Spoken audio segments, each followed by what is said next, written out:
स्त्री शिक्षणाच्या जननी, भारतातील प्रथम महिला शिक्षिका, मुख्याध्यापिका सावित्रीबाई फुले नायिका, क्रांतिज्योती सावित्रीबाई फुले यांना जयंतीनिमित्त त्यांच्या पावन स्मृतीस विनम्र अभिवादन। सर्व श्रेय आज आपल्याला सगळ्याच क्षेत्रामध्ये स्त्रिया पुढे जाताना तर आज बघायला मिळतात। चूल आणि मूल मग ते याच्या व्यतिरिक्त विमान चालवायचं असो, गाडी चालवणं असो, आपल्यावर एवढे ट्रेन चालवणं असो, या सर्व क्षेत्रामध्ये स्त्रिया या भरारी घेताना दिसत।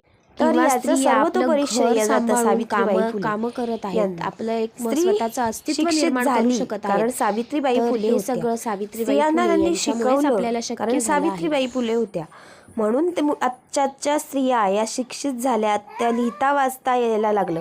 जर सावित्रीबाई फुले नसत्या तर स्त्रियांना चूल आणि मूल या व्यतिरिक्त काही करताच आलं नसतं।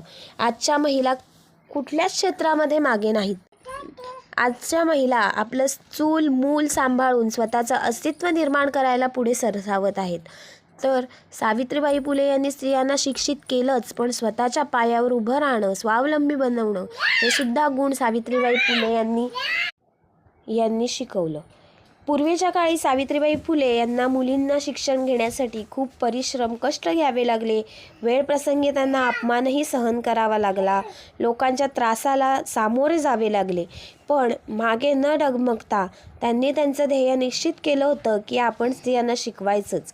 आणि त्यांनी त्यांचं जे ध्येय होतं ते आता सार्थ केलेलं आहे आणि सावित्रीबाई फुले या प्रथम महिला शिक्षिका बनल्या।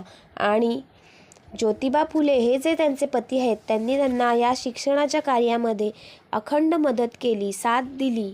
त्याच्यामुळे सावित्रीबाई फुले यांनी पुण्यामध्ये मुलींसाठी पहिली शाळा काढली आणि मुलींना शिकवले।